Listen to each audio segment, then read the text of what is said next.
Hendro Fioreso sama si pengacaranya Kak Aceh kan goblok dua-duanya ini. Diajarin di sini 2 tahun nggak tambah pinter, tambah goblok aja tuh si Hendro Fioreso. Ya kan? Diajarin biar pinter di sini bahwa memang ada ketidakadilan, malah takut. Paul Dere. Salam semuanya, Pak Paul. Shalom, Pak Paul Dere, luar Dari biasa. hari ke hari kita menikmati hal-hal yang tidak beradab. Aduh, suguhan-suguhan kebiadaban. Suguhan-suguhan kebiadaban itu makin nampak menjelang tahun 2024. Tapi saya pikir itu kayak mualaf itu kan under ininya semua kaki tangannya MUI, Pak. Jadi mereka tuh udah terprogram, Pak. Ya. Ada hal-hal ini kayaknya ada yang munculin masalah umpamanya kayak Mbak Sukma pindah agama iya. Jadi mereka udah benar-benar terorganisir, Pak. Sedangkan kita sebagai umat yang lain non Islam itu benar-benar dibawa ke suatu suasana yang gimana ya, stres, menjengkelkan. Nah, kita adanya Galarua ini, Pak, ya mulailah putar otak bagaimana caranya supaya hal-hal itu nggak akan terjadi lagi di Indonesia. Ya Pak Paul kan udah bilang, usahakan class action itu harus Pak, karena udah fakta sih. Kalau kita masih semua diem, akhirnya nanti korban berjatuhan, ya kan? Ya class action harus benar-benar, Pak, jadi target utama kita. Kalau enggak gimana mau maju? Saya khawatir gini loh, Pak. Karena bangsa-bangsa lain yang mengalami perang saudara itu, Pak, itu akhirnya maju, Pak. Karena pihak-pihak yang berselisih ini kan ngotot. Gue yang benar, enggak, lu salah, gue benar. akhirnya perang saudara, Pak. Kita kan nggak mau, Pak. Tapi keadaan yang harus begitu, sehingga kedua belah pihak akan berpikir, iya ya, kalau perang saudara seperti kita dulu di Ambon ya, Maluku kan, perang agama istilahnya. Akhirnya mereka baru berpikir, iya ya, kita nggak enak, ketakutan, terus kehidupan ekonomi nggak benar, keamanan, pembunuhan di mana-mana. Udahlah, mendingan kita damai aja. Itulah yang saya khawatirkan, Indonesia akankah masuk dalam situasi seperti itu, Pak? Karena ini sekarang kan tarik ulur semua. Iya, Pak Paul. Akan. Itu. Jadi kalau nggak begitu, Pak, ini bangsa ini nggak akan bisa maju menurut saya ya. Ya sampai negara-negara superpower pun mengalami itu, Pak. Namanya civil war itu kan. Tapi itu berapa ratus tahun yang lalu. Tapi ya ternyata akhirnya bangsa itu bisa sadar semua.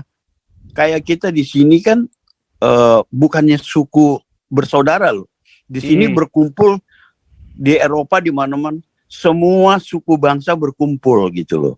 Tapi karena konstitusi dan negara itu kuat, sehingga semua orang nggak ada yang berani macam-macam di sini.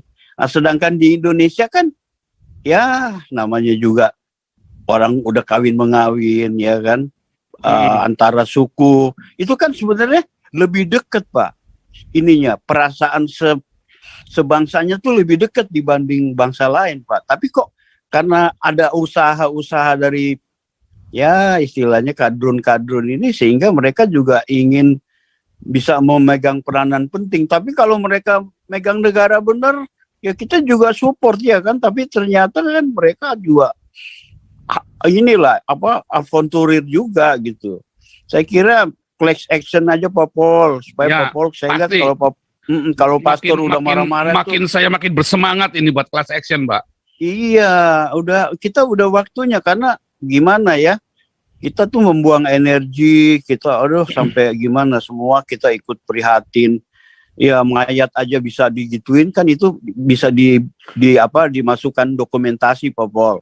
Mayat, muka diulurin kotoran, itu udah itu nanti waduh, kalau ke PBB, Pak Paul, banyaklah kita orang Indonesia sini akan ini, Pak Paul. Akan nunggulah ada Pak pendeta kita itu yang di San Francisco kan, terus Pak Maluku, Pak Robert, Pak Matias. Kita bisa, saya juga udah bicara-bicara kok di sini. Tolong dong, kalian tuh pendeta-pendeta di Indonesia, dari Indonesia, kok cuma nonton-nonton gitu loh. Nggak ada rasa pedulinya terhadap bangsa kita. Kita di sini kalau mau dipikir jauh lebih enak hidup, tapi kayak saya masih berpikir, karena kan kita dari kecil tuh udah melihat Pak situasi itu. Kita tinggal di Eropa atau di Amerika itu beda banget gitu loh. Ya, beda banget. Nah, itulah yang kita inginin supaya anak cucu kita nanti itu hidupnya tuh benar-benar enak gitu, sejahtera. Ya kan, kecuali Indonesia seperti negara Afrika, Pak, nggak ada hasil bumi yang bisa diandal. Ini Indonesia kaya raya loh, Pak. Kaya raya sekali. Ya melaratnya nggak ada sejak Islam masuk, Pak. Iya. Nah, bagaimana kita harus para pemuka Kristen ini jangan berpikir yang gimana strategis gitu loh. Harus ini supaya hal ini, karena presidennya kan udah dibilang, presidennya itu tidak ada sama sekali respon yang sangat serius gitu. Iya kan? Ya paling nanti nyalain, saya apa gunanya saya dibantu oleh keamanan ini, oleh TNI, oleh Polri. Ya masa saya mesti ngurusin itu?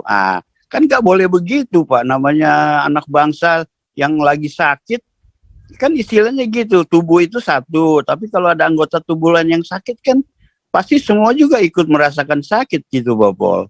Jadi class action aja, Pastor. Udah nggak usah mikir-mikir deh. Kita ntar lagi, saya 70. Saya nggak tahu umur saya sampai berapa. Kata Pak Tobing, kita harus meninggalkan legasi. Ya inilah caranya kita bisa untuk mengatur ini supaya negara itu nanti ke depannya bagus. Terima kasih, Pastor.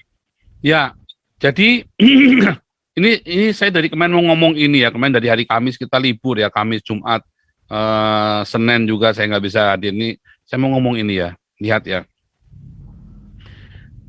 Ini orang-orang nasionalis terpecah suaranya sekarang karena kebodohan-kebodohan. Orang Kristen sedang ketakutan, ya. Yang menebar roh ketakutan ya Gilbert, pengacaranya Saifuddin, pengacaranya siapa itu Aceh, itu menebar roh ketakutan tuh. Termasuk PGI, Pak. PGI itu menebar roh ketakutan. Jadi orang saya takut. Ini khilafah bisa menang loh 2024 loh. Iya, kalau lihat ininya bisa, Pak. Saya dapat intelijen kuat sekali ya. Islam ini akan menguasai Indonesia 2024. Iya, bisa terjadi. Kalau di sini mah jelas banget ya, informasi-informasi teman-teman saya semua clear semua. Dosanya apa saya bilang? Kamu lihat, nasionalis nggak bersatu. Mereka berebut, ya kan? Iya. Bahkan antar sesama nasionalis saja mereka mainnya udah main keras. Dan yang ngaku-ngaku demokrasi apa segala macam, mereka akan menggunakan orang Islam juga tetap. Dan orang-orang Islamnya sudah makin kalap. Dan dia mau dengan cara apapun, dengan menggunakan sekalipun harus pertumpahan darah, mereka akan rebut di 2024. Tetapi hanya bisa dilawan dengan apa? Kalau tidak ada orang yang mudah dihasut untuk demo.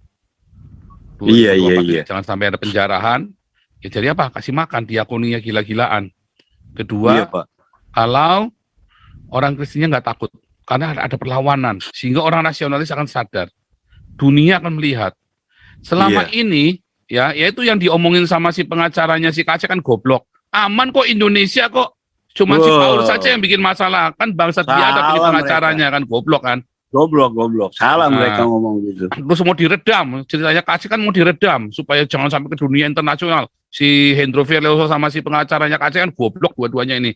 Diajarin di sini 2 tahun nggak tambah pinter, tambah goblok aja tuh si Hendro Virleoso. Ya kan? Diajarin biar pinter di sini bahwa memang ada ketidakadilan, malah takut dibuka. Kalau tidak disorot dunia internasional, emang Indonesia bisa sanggup? Udah 70 tahun aja nggak tambah bener, tambah bobrok Indonesia. Iya, jelas. Ada dunia internasional intervensi memang. Tetapi ya kalau gereja-gereja berdiakonia semua gila-gilaan, ya makin banyak orang Kristen, ya makin banyak orang Islam yang disadarkan. Mereka kebiadaban kayak Hani Kristen ini, orang Hani Kristen ini mempermalukan Islam. Justru nanti akan dihajar sendiri sama orang Islam. Betul. Masalahnya orang gerejanya saja takut. Tuh loh. Iya. Orang gerejanya saja takut. Kenapa takut? Karena nggak punya kasih. Bohong. Kalau punya kasih. Bohong kalau Gilbert punya kasih. Bohong. Kalau pengacaranya KC punya kasih. Bohong. Kalau PGI punya kasih. Pak Pol, jadi gini Pak Pol, kan pemimpin tuh kalau dalam ini kan ada dua. Pemimpin non formal dan formal.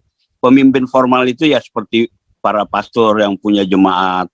Tapi ini yang sekarang yang harus sadar, ini pemimpin-pemimpin yang non formal tapi mempunyai jiwa nasionalis tinggi gitu untuk bagaimana caranya. Kalau pendeta kita udah nggak usah ngomongin Pak Paul. Itu udah iya, karena mereka udah sulit dirubah Pak Paul. Mereka nanti kalau mereka sadar ketika ada pembantaian besar-besaran, iya kan? Nah, baru mereka, oh iya, kami kan udah telat mikir gitu loh. Tapi kalau pemimpin non formal yang beragama di luar non muslim, itulah mereka nanti yang akan membantu Pak Paul. Tapi kalau yang bilang Islam tuh hampir semua Pak Paul. Kita kan punya temen juga banyak di seberang sana. Mereka tuh mendua hati Pak Paul. Iya. Kadang-kadang diusik harga dirinya, udah mereka langsung bilang, oh iya ini. Tapi kayak begitu coba. Semua kasus KC aja udah jelas buku kuning nggak benar, mereka masih belum sadar. Jadi masih itu aja belum sadar, masih ngomong Indonesia aman. Iya. Pengacara edan. Susah, kita begini teriak-teriak dari luar kan istilahnya. Ya mau dibilang apa?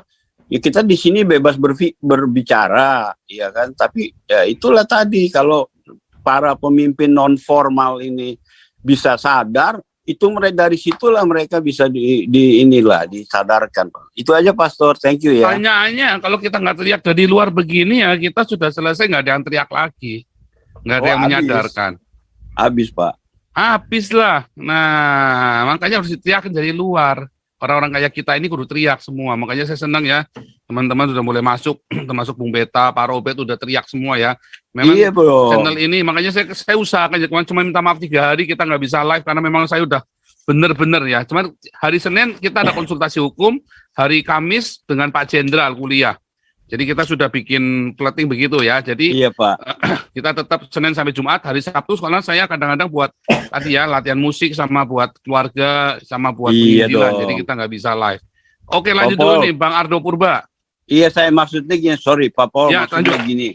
Kita lawan juga dengan doa. Maksudnya gini Pak Paul. Oh iya, dengan doa. Betul. Semua figur-figur yang kita tahu itu yang anti Pancasila, itu kita bawakan namanya, semua kita bawakan dalam doa Pak Paul. Ya kan? Ya. Kan Tuhan, ya kan? Sehingga kayak semualah yang kita tahu mereka yang anti Pancasila itu, kita harus bawakan mereka dalam doa Pak Paul. Dengan begitu Tuhan, itu aja Pastor, thank you Pastor. Setuju. Jadi harus doa ya, kita memang harus doa. Itulah sebabnya tiap pagi kita ada doa fajar. Iya Pak Paul, sorry saya jarang ikut Pak Paul. Ada 3 ya, ada 3 hal di dalam ruangan suci yang dilakukan oleh para imam, yaitu kita. 1, marturia, yaitu kaki dian. 2, diakonia, ya meja roti sajian. 3, iya, ukupan, meja ukupan, doa kita. Itu ketiganya kita lakukan. Terus Pak Paul, kita harus canangkan gini, saya lupa ayatnya di Wahyu, dibilang kata, orang penakut itu menurut ayat ya, tidak akan masuk surga. Oh iya. Itu saya selalu pegang Pak Paul. Jadi kalau ya, orang kita rasa masuk kerajaan surga. Iya, tidak akan masuk kerajaan surga orang yang penakut. Ada akan bilang orang apalah segala macam di situ klasifikasinya. Itu aja Pak Paul. Thank you Pak Paul.